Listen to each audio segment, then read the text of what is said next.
As the train was about to enter the next tunnel, everyone rushed forward like it was a Black Friday sale. Once they reach car 15, they can finally breathe easy, but who would have guessed that human greed is scarier than zombies in the apocalypse? They quickly grouped up, but zombies blocked the way like a bad traffic jam. Time to make use of the luggage rack as an escape route. Just when they were about to escape, the homeless guy accidentally stepped wrong and twisted his ankle. Time to channel my inner ninja and save him. Just then, the train suddenly split apart. Times like this call for a heroic push-the-gimp maneuver. The homeless guy accidentally stepped on a zombie, making this moment feel like a classic video game fail.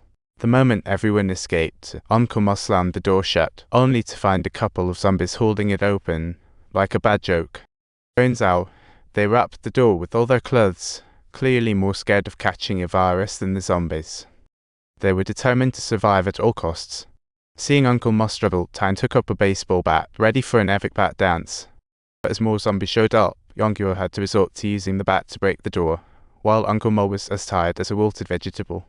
For everyone's safety, he didn't care about his strength, but zombies caught a whiff and promptly went after Uncle Mo, while Time desperately banged away. Just then, Yongyo finally broke the door open, only to find nobody wanted to let them in. What a tragic theater.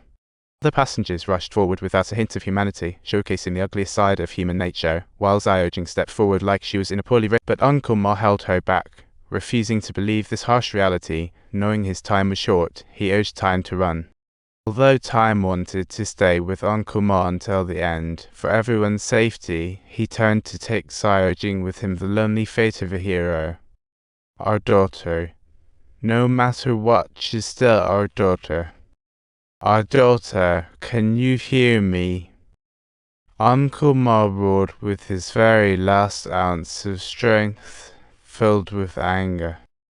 He fought against the zombies with all his might, even lifting a few like he was in a bizarre contest.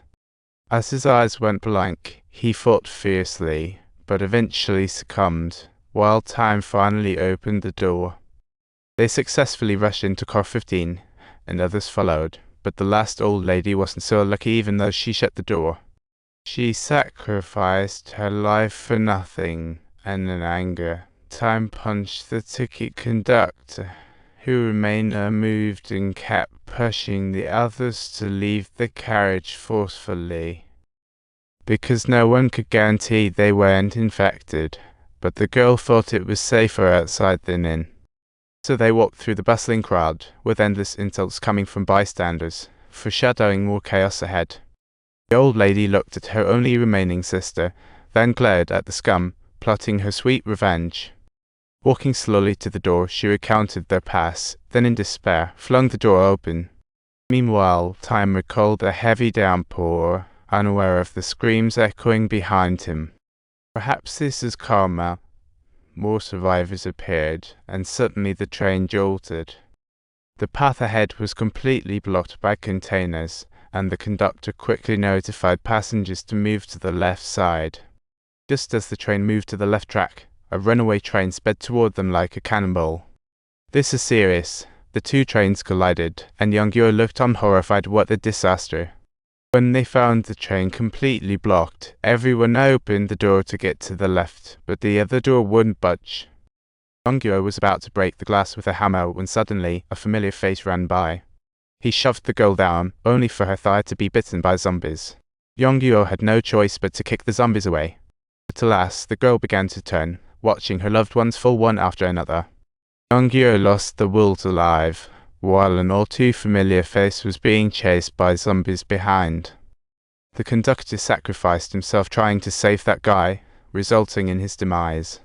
Without a second thought, he bolted while Time's group was stuck in the train's crevice. Time scanned the area and spotted a gap at the bottom, eager to see if he could slip through. After escaping, he quickly turned to help the others stuck in the crevice.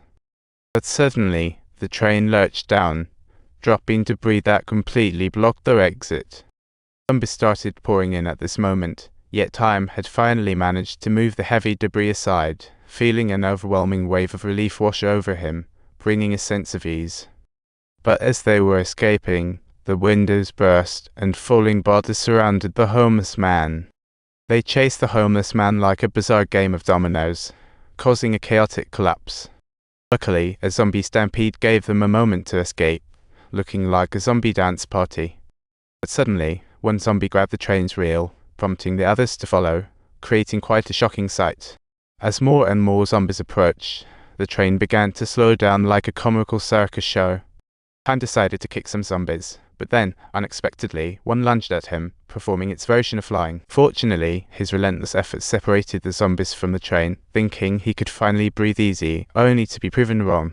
That once familiar figure slowly opened the door. Now transformed into a zombie, he was no longer the person he used to be, ever. All his despicable actions were to care for his aging mother, clearly taking human drama to the extreme.